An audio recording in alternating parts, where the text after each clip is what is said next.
Okay. Hi, Dr. LePort. How are you? Thank you for coming on the show. Thank you very much for having me. So I was looking at your bio. You were born in Bologna, Italy. Is that correct? Yes. I have a very quick story about Bologna. I was there in 1980. The train was on its way to Florence. We stopped in Bologna, bought some food at the platform, got back on the train, and went on our way to Florence. 2 hours later, a bomb went off, a terrorist bomb, and 20 some people were killed or something like that. And we were 2 hours missing it. So that's my remembrance of Bologna, unfortunately. Yes, unfortunately. Yeah. So My dad had just bought tickets at that station. I'm sorry, what? My dad missed it by a minute. He bought some tickets, some train tickets, and then he missed the bomb. Was it the same one, 1980? The same one. My dad Oh, obviously lived in Italy. wow. That's amazing. Yeah, it was like July of 1980 or somewhere in there that I was on a high school trip. Yeah. Well, anyways, let's talk about something more cheery than that. Yes. So you are a cardiologist. Are you still practicing or are you retired now? I retired a couple of years ago. And how many books have you written or published at this point? I published two books. This is my second book that is published.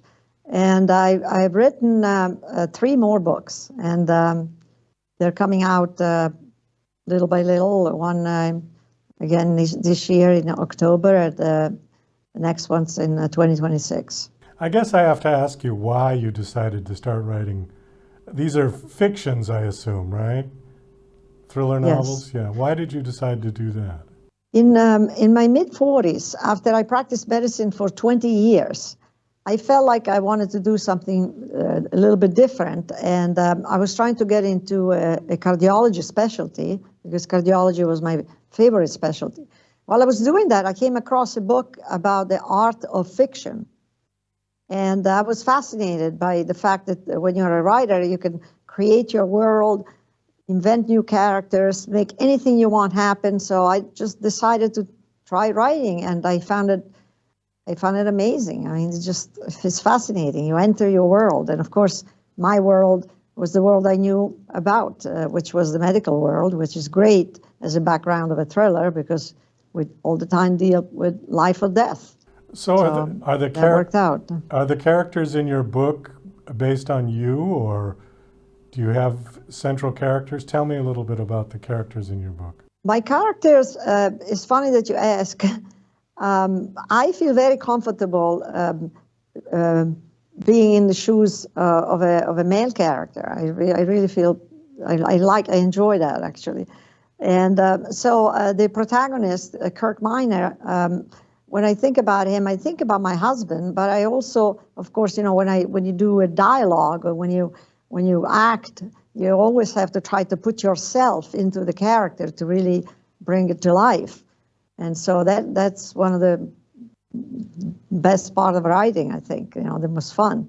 So you bring your experience into the character, your thoughts, your past, everything comes to life. So is your character a doctor? There is one of the main characters, obviously, is a doctor.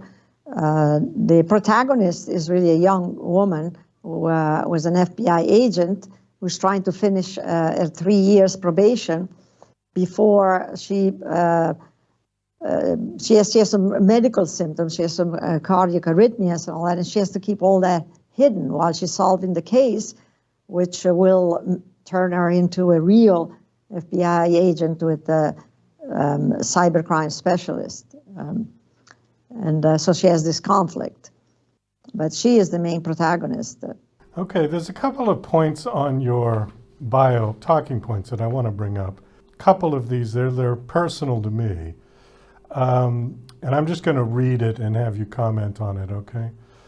This is why she opens the door to some very compelling ethical questions about organ transplants and sheds a light on some of the moral complexities faced by the medical professionals. Yes, if you think about it, when you need a heart, your heart is not functioning, so you need a new heart. You have to hope for somebody to die so that you can live. So that alone is a very big conflict of interest. And so that opens the door for a whole set of ethical problems and drama. The family of the donor barely comes to grip with the fact that a loved one is dying or is dead, and is under pressure because often there is pressure of time. You know, the recipient is also dying, and so they are under pressure to make a decision about donating the organs. So the world of heart transplants in particular is really full of ethical dilemmas and drama. So it's very, very good as a background for a medical thriller. Okay, how do you feel about that generally speaking? Because most people have to put that on their driver's license if they're involved. Yes. It's are you willing to be an organ donor or not, yes or no? There is a shortage of organs still, despite all the medical advances that we have. Some of these advances, by the way, are incredible. There's a heart in a box. You have a box where a heart is still beating inside the box because it's perfused by warm, nourishing fluid and blood. And so it arrives warm and beating already inside this box. But despite all these advances, which allow you to transport a heart, across the country and save it, preserve it for several hours, like 12 hours instead of 4, like in the past. Despite all this, we still have a shortage of organs. So whenever there is a shortage of organ, or a shortage of anything, unfortunately, the black market can flourish. And I think that nowadays we could increase the number of hearts available for transplant by doing several things. And so we would see a decline in the crime concerning organ transplants. For example, we could compensate the donor or the family of the donor. Today is considered unethical and it is illegal. So I think that there are several things that we could be doing to increase the number of our transplants. And I touch a little bit on that in my novel. But of course, the purpose of a novel is really to entertain. It's not to teach anything or to preach.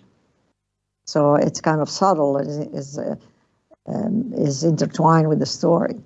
Well, the reason I brought that up is because the producer of this show, John Morgan, had a kidney transplant back in 2002.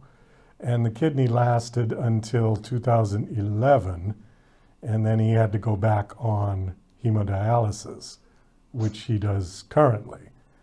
And you're right, somebody had to die. The person was a 17-year-old boy who went headfirst into a tree on a motorcycle, and he had checked organ donor. But if it hadn't been for that boy checking organ donor, John probably would not have received the kidney transplant because the DNA match was so good for some reason. You mentioned something about compensation for the family. Who would pay that? The recipient or the insurance companies, or?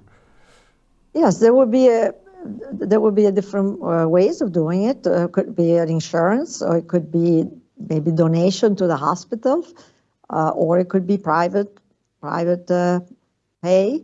There would be a whole different way. If it were possible, if it were allowed, legal, there would be a whole way. This would be just details that people. Of course, we would have to keep. As a priority, the matching, the genetic matching, and also the severity of the illness. So that should be kept as a priority.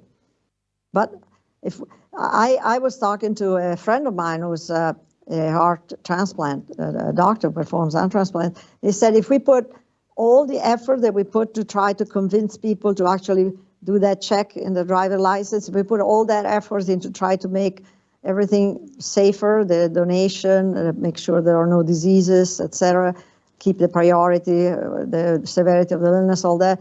we would have a lot more hearts, and we could very well compensate the donor family.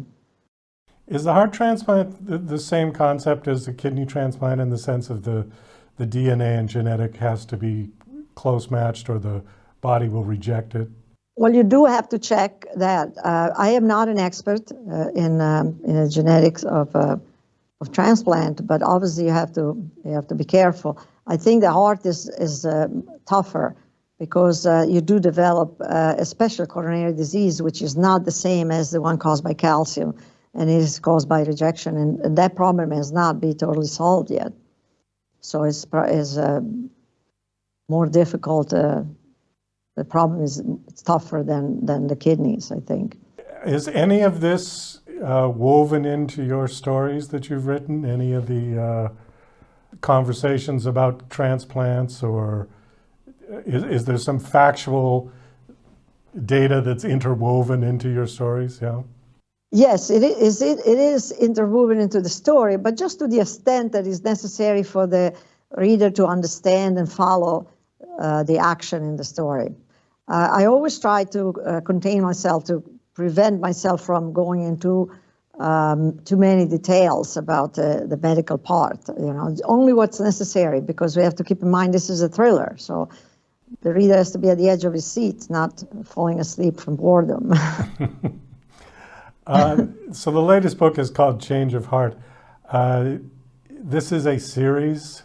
A book series only in the sense that the same private investigator and FBI agent Jack Mulville are part of the book. But you don't need to know the story of the prior book in order to enjoy this book. You can read independently all the books. So you wouldn't be lost if you picked up this one and hadn't read Absolutely not. the previous one. Okay. All right. Well, I think on that we're going to wind this down. Thank you so much for coming on the show. The last question, well, two questions. Has this book been released? Yes, it's available on Amazon and in bookstores. And the last question is, do you have a website that you want to give out? Yes, CristinaLePort.com, and Cristina is spelled without an H, Cristina. LePort.com. LEPORT.com. Okay. Well, Dr. LePort, thank you so much for coming on the show. It was nice chatting with you. Best of luck with your writing. I hope your book does well. Thank you very much for having me.